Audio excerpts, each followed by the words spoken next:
पानी की भाप होती है उसी को अपन कह देते हैं जलवाष्प, वाटर वेपर।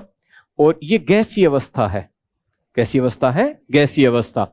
इस कमरे में जलवाष्प है लेकिन अपने को दिखाई नहीं दे रही, क्योंकि वो गैस के रूप में है, इस वजह से अपने को दिखाई नहीं दे रही। लेकिन अभी अगर एकदम वो ठंडा पानी का गिलास अपन ले आए तो उसके चारों ओर पानी की बूंदें लग जाएंगी, क्योंकि इस कमरे में जो जलवाष्प है, नमी है, वो उस गिलास के संपर्क में आई और ठंडी होकर पानी की बूंदों के रूप में बदल गई। तो अगर जलवाष्प है और ये जल में बदल जाए, किस में बदल जाए? जल में। और जल अपन बात कर रहे हैं द्रव अवस्था में, यानी अपन पानी का गिलास लेकर आए, उस गिलास के चारों तरफ पानी की छोटी छोटी बूंदें हैं वो चिपक गई, तो इस कमरे की भाप का पानी की बूंदों में बदलना कहलाता है संघनन। क्या कहलाता है? संघनन, कंडेंसेशन कहलाता है। यानी वाटर वेपर है, वो लिक्विड स्टेट में आ जाए उसको कंडेंसेशन कहते हैं, संघनन कहते हैं। तो घर पे आराम से बैठ के फ्रिज से हो आराम से बोतल निकाली और बैठ गए और देखेंगे कि संघनन हो रहा है कि नहीं हो रहा। जैसे जैसे पानी की बूंदें बने है वो टिक कर लेना है कि ये संघनन हो गया है। तो संघनन का मतलब समझ में आ गया। अब ये संघनन है, अगर 0 डिग्री सेल्सियस से ऊपर होगा तब तो पानी की बूंदें बनेगी, और अगर 0 डिग्री सेल्सियस से नीचे हुआ तब बर्फ के कण बन जाएंगे। किसके कण बन जाएंगे? बर्फ के कण बन जाएंगे। ये बात समझ में आ रही है क्या? ठीक है। स्नो के पार्टिकल्स है वो बन जाएंगे। अगर जलवाष्प ठंडी हुई और ठंडी सर्दी इतनी ज्यादा थी कि 0 से नीचे तापमान था, तब तो बर्फ के कण बन जाएंगे। और बर्फ के कण है ये ठोस अवस्था में है या द्रव अवस्था में? ठोस अवस्था में। कैसी अवस्था में? ठोस अवस्था में, सॉलिड स्टेट में है। और अगर 0 से ऊपर तापमान हुआ तो पानी की बूंदें बन जाएंगी। ये बात समझ आ रही है? ठीक है। अब जो पानी की बूंदें बनती हैं वो बहुत छोटी बूंदें होती हैं, उनको कहा जाता है जल सीकर। क्या कहा जाता है? जल सीकर। इंग्लिश में वाटर ड्रॉपलेट्स कहा जाता है। ये जो जल सीकर होते हैं, जब 10,000 जल सीकर मिलते हैं तब एक पानी की बूंद बनती है। यानी जल सीकर पानी की बूंद का बहुत छोटा हिस्सा होता है। 10,000 जल सीकर मिल जाए तब एक पानी की बूंद बनेगी। क्लियर है इतनी बात? ठीक है। अब ध्यान से सुनना, ठीक है। जल सीकर इसका मतलब पानी की बूंद का बहुत छोटा हिस्सा है। 10,000 जल सीकर मिलेंगे तब एक पानी की बूंद बनेगी। क्लियर है इतनी बात? जब सर्दियों में जलवाष्प है, इस जो वातावरण में जो नमी पाई जा रही है, ये नमी संघनित होती है, ठंडी होती है, तो जल शिखर है वो बन जाते हैं। उसी को अपन कह देते हैं कोहरा। क्या कह देते हैं? कोहरा। तो कोहरे में पानी की छोटी छोटी बूंदें होती हैं। क्लियर है इतनी बात? ठीक है। अब अच्छा, कोहरे में कितनी दूर तक अपन है वो देख सकते हैं? कितनी दूर तक? आधा किलोमीटर, 100 मीटर, 200 मीटर, कितना दूर तक है अपन देख सकते हैं? जैसे ये मान लो है गोपालपुरा पुलिया है ना, ये आधा किलोमीटर है, तो यहां तक है वो कोहरा हुआ तो दिख जाता है क्या? नहीं दिखता। अगर ध्यान से सुनना मेरी बात, अगर कोहरा है वो इतना विरल है, इतना विरल है कि 2 किलोमीटर तक देख सकते हैं, तब उसे कहा जाता है कुहासा।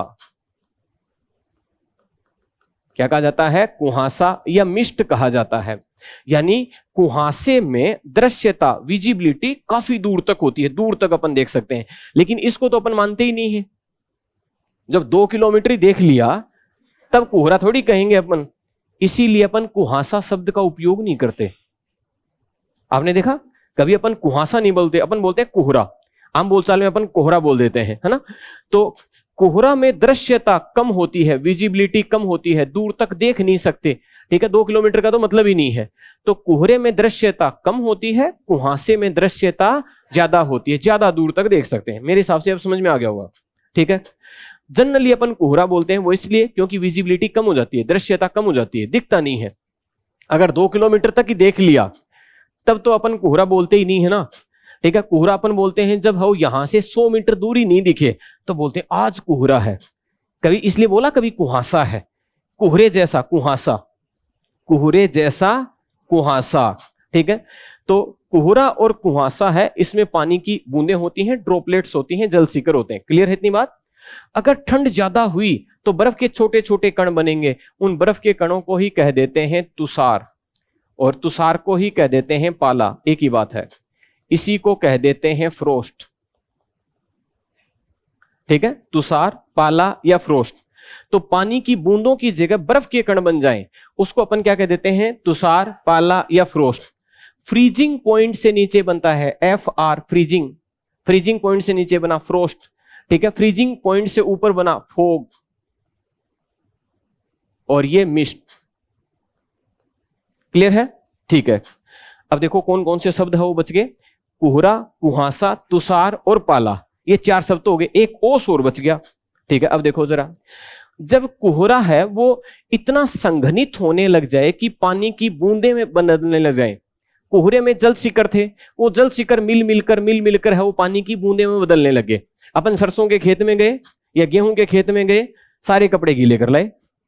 अब जाते हैं ना खेत के अंदर, तो देखा होगा कि है वो धीरे धीरे कोरा लग कर है वो कपड़े गीले हो जाते हैं। धीरे धीरे कोहरे के जल शिखर थे वो आपस में मिले और पानी की बूंदों में बदलने लगे, तब उसको अपन क्या कह देंगे? ओस, ड्यू कह देंगे। क्लियर है? ये 5 शब्द क्लियर है ना? तो अब आगे से आज के बाद में कभी पूछा जाए तो आराम से बता सकते हैं, ठीक है। तो तुषार, पाला या फ्रोस्ट, इसमें बर्फ के कण होते हैं। यानी अच्छा, अगर आपसे पूछें कि कौन सा, एक तो तुषार और पाला बन रहा है और एक कोहरा या कुहासा बन रहा है, ठंड कब ज्यादा है? तुषार या पाला के समय। इसमें तो कम से कम हो डाउट मत रखो कि 0 डिग्री से नीचे अगर तापमान हुआ तब तो तुषार या पाला बन जाएगा, और 0 से ऊपर अगर तापमान हुआ तो कोहरा या कुहासा बन जाएगा। इन तीनों में सबसे कम ठंड कब होगी? कुहासे में। उससे ज्यादा? और सबसे ज्यादा तुषार या पाला में। क्लियर है इतनी बात?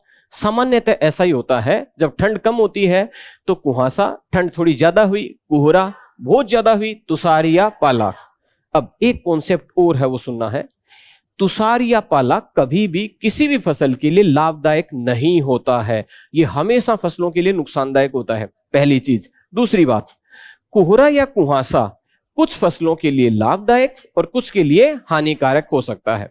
अगर पूछा जाए कि कौन कौन सी ऐसी प्रमुख फसलें हैं जिनके लिए कोहरा बहुत ज्यादा फायदेमंद है, तो सबसे ज्यादा है कॉफी के लिए। इसके लिए?